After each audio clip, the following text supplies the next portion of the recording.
All right, once you sign up for your free Salesforce account and you've set your password, then whenever you want to log in again to Salesforce, you'll want to go to login.salesforce.com. And so then I've got my username and my password entered already. This is not a legitimate email address. This is just for demonstration purposes. Then you can also check Remember Me so that your username will be pre-filled in already in your browser the next time you return.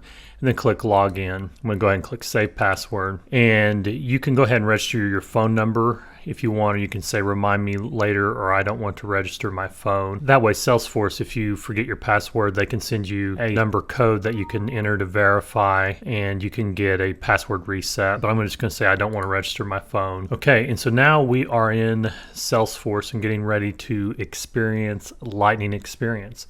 So first of all, always close this free advertisement for the Salesforce mobile app. We don't need to see that. That's taking up valuable real estate on the screen. So right now you're seeing Salesforce Classic, and you notice here we're in the Winter 17 release. And with the Winter 17 release, there's a new version of Salesforce Lightning, and we'll be getting into that now by clicking on Lightning Experience. And this brings you to the Lightning Experience Migration Assistant, and this is more useful for organizations that are well established in Salesforce Classic, which is this old interface that you see here. And this helps you make the switch to the new, modern, and intelligent Salesforce experience. So there's different links here as I scroll down where you can learn about Lightning Experience. You can watch a video. You can evaluate if Lightning Experience is right for your organization. This gives you the ability to check your own Salesforce instance to see if your Lightning Experience ready. The Lightning Experience readiness check isn't so useful for new organizations such as this, but if you are following along in your own existing Salesforce org, you can click Evaluate. That takes you to a screen that asks if you want to allow access for the Lightning Readiness check, and it will access basic information, provide access to custom applications, and access and manage your data. And so you can click Allow. And this is an internal program of Salesforce's, and you can trust that it's not some third party. So it's saying that it's connected and evaluating my organization. And it says, after we evaluate the features and customizations in your org, we'll email you a readiness report within a few minutes. I'm going to click Got It. So that's how you can evaluate for your Lightning Experience readiness for your own org. You can also compare Lightning Experience and Salesforce Classic. And if you click Compare, that'll show you the differences somewhat. It is limited, thus the need for this course. You can preview your org in Lightning Experience. So I'm going to go ahead and click that and show you what Lightning Experience looks like. So it switches the presentation and it's in preview mode. You get the animation, and now we see at the top here it says Lightning Experience Preview. This is your live org. Users see any changes you make. You can exit and return to the Migration Assistant. And so this warning is basically saying if you go in and you create any new accounts or do chatter posts, don't feel like this is just some demo. This will actually be in your live environment that you're in. So this pop-up window says Lightning Experience has a new way to navigate, walk through it to see how it works. So I'm going to click Walk Through It. And so what this has to do with is in the latest major release of Salesforce, they switched Lightning Experience from the navigation bar being across the left to being this more tab-like horizontal bar across the top, which is similar to Salesforce Classic. And I think it was too big of a departure for existing users to get used to. And there were a lot of complaints, and that navigation bar was not customizable. But with the latest major release of Salesforce, they've listened to feedback and they've made this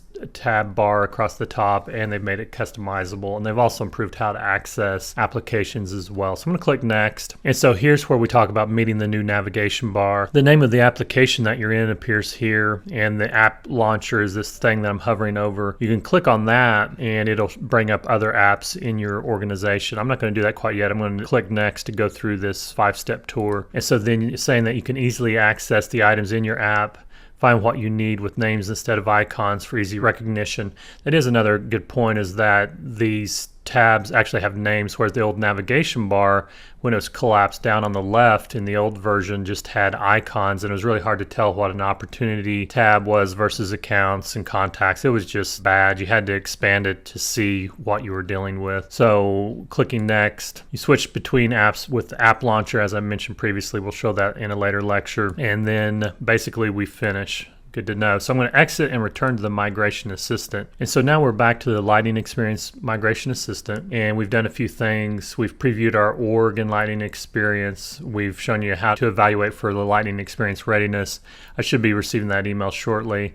You can learn more about Lightning Experience by doing a Trailhead trail. I always feel like Salesforce Trailhead is a useful supplement to my courses. It is helpful for some people. Those trails tend to be more text heavy and reading intensive, and then sometimes there's problems that you may encounter as an end user, and there's not a lot of help if you have an error. And so I really try to treat Trailhead as a supplement to the courses that I create. And so feel free to check out any trails that are available that are provided by Salesforce. And so a few things then as we continue on through this migration assistant is you can set up a custom domain name in order to reflect your company's brand and increase Salesforce security with a custom domain. But we're not going to do that because that doesn't necessarily relate to Lightning Experience extensively. And there's certain functionality that once you enable a domain, I don't want you to take up that available domain as you're working through this course, because these domains have to be unique, and I want you to really think about later on what you really want that domain to read as. And so I don't want you to go down that path. So then you can set up shared activities. And so an important note is if you enable shared activities, you can't disable it. So I'm going to go ahead and set up shared activities real quick. And so this pops us back to the Salesforce Classic view, and we can modify our activity settings. We can allow users to relate multiple contacts to tasks and events. So I want to check that. And it's saying that saving the setting may take several minutes after you click submit, and the entire process to enable this feature can take up to 48 hours to complete, especially if your organization has a high volume of activities. So since we're in a brand new Salesforce organization, we're going to go ahead and check that, and it shouldn't take 48 hours. And so I'm going to go ahead and check all these other activity settings except for the custom logo in meeting request setting, because that requires a custom logo to be uploaded. So we're too early in to deal with that, so I'm going to uncheck that and click submit. And so then another thing that you may see are critical updates for your organization, and where you can click OK to review any critical updates. And these are updates that Salesforce has pending, and it shows you how many days are left or remaining before this will be auto activated. We're not going to worry about all these critical updates that are pending, and there's one here that recently was activated actually, and so it shows the status of activated. These others are not activated yet. We're going to go back to the Lightning Experience Migration Assistant. So if you recall, we were on the enable these recommended features first, and so next we want to enable news. This is powered by technology from data.com and third parties.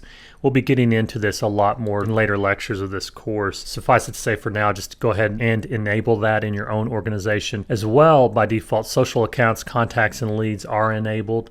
And we're going to leave that enabled. And then we're going to also enable notes. This lets your users take better notes faster with the enhanced version of the Salesforce note-taking tool. We'll get into that as well more later. We get to the section, and we're getting towards the bottom of the Migration Assistant, where we can decide who can use a Lightning Experience. And there's a link here where you can learn how to create profiles or permission sets to give users access to Lightning Experience. And then you can switch users to Lightning Experience by clicking Select Users. So now I've got 2 users in my org that have the ability to use Lightning so far. By default, there's myself and my fake email address. Don't try and email that. And then there's a Chatter Expert account that is set up by default in this new org as well. So you'll see something similar, I imagine. So I click save. So now the selection has been saved. Come back whenever you want to manage which interface appears for specific users. So I click OK. So then there's also a rollout plan, which goes beyond really what we're trying to do here. And so then when you're ready to enable Lightning Experience, this is the final switch that you select. And it says right here, you're ready to flip the switch on a powerful and intuitive user experience. So we're going to click this.